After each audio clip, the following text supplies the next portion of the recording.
When Rubin Plays by Gracie Zhang, winner of the Ezra Jack Cates Illustration Award. See if you like the illustrations.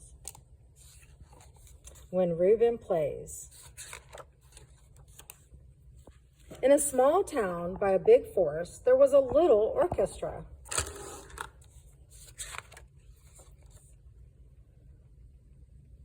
A little orchestra that played beautiful sounds. Rubin loved these sounds. They drifted around him and lifted him up warm and light. Rubin felt like flying. He watched Isabel, his older sister, play in the orchestra every day. "Please, maestro, may I learn to play as well?" The maestro put a violin in his hands, and Rubin raised the bow and...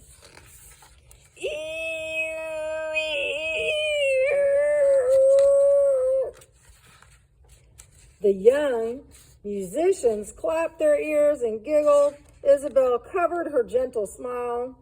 "Hush," the maestro sliced his baton through the air. "Practice, Rubin, and you'll soon play with us at the concert." So Rubin sat in the very back, practicing quietly so as not to disturb the others. After the day's practice, the young musicians packed up their instruments and walked home down the dusty path. Rubin went the other way. He went into the forest, somewhere away where he could practice alone. Rubin took a breath and played. The violin screeched through the trees, but Rubin continued to play alone, his violin shrill and uneven. Meow. Rubin was not alone.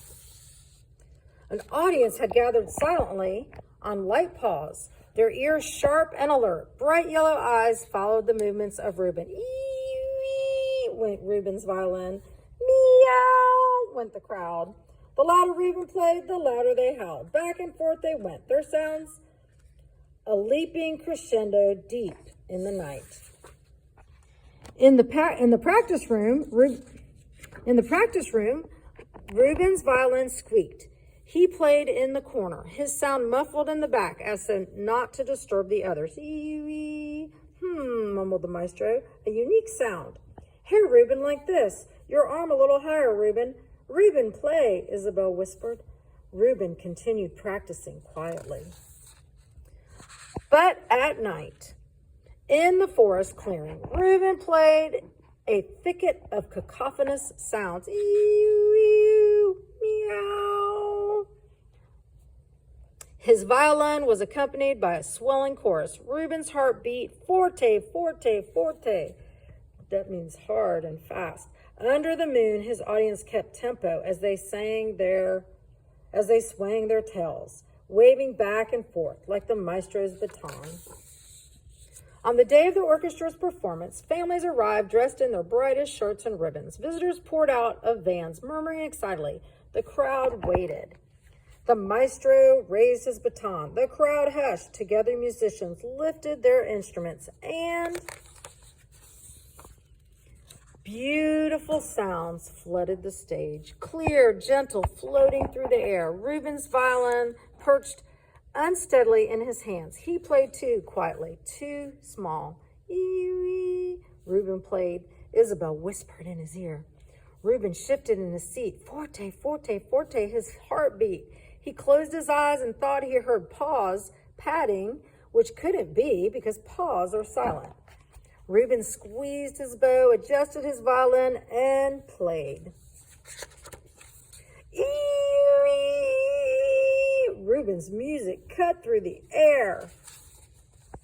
A swell of noise and paws twisted through the audience. Oh my, a lady's fan caught in the sound and lifted her off her seat. A brown toupee flew back and away. "Whee!" squealed a young girl. Oh my goodness, look at all that chaos with the cats coming in. The audience jumped, feet hopping and up and down in a flurry of movement, weaving in and out between their seats. Rubin's playing continued to rise. All across the stage, the latecomers jumped and leapt, tails waving, tiny fanged mouths yowling. Even the townspeople danced, shimmying, twisting all around on the ground. The louder Reuben played, the louder the little choir howled, waltzing in rapture to Reuben's violin.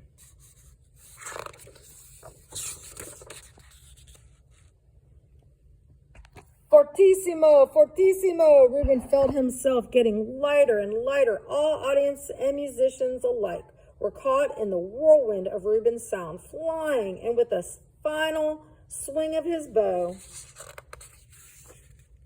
the concert ended. Everyone stumbled, scattered in new seats, many with new companions next to them. Forte, forte, forte! Only Reuben heard the tempo in his chest. The orchestra, the audience, and Reuben were quite still. Meow! The crowd cheered, bravo, bravo, Reuben. Encore, encore, magnifico, Reuben, Isabel sighed. The orchestra members whistled and clapped. Reuben was surrounded by the sound. Maestro wiped his forehead. Stupendous playing, Reuben, he smiled over the noise of the crowd, hands clapping, tails swishing. The maestro raised his baton, and Reuben and the orchestra played on. In the small town by a big forest, there is a little orchestra that plays beautiful sounds, sounds that feel like flying. The end.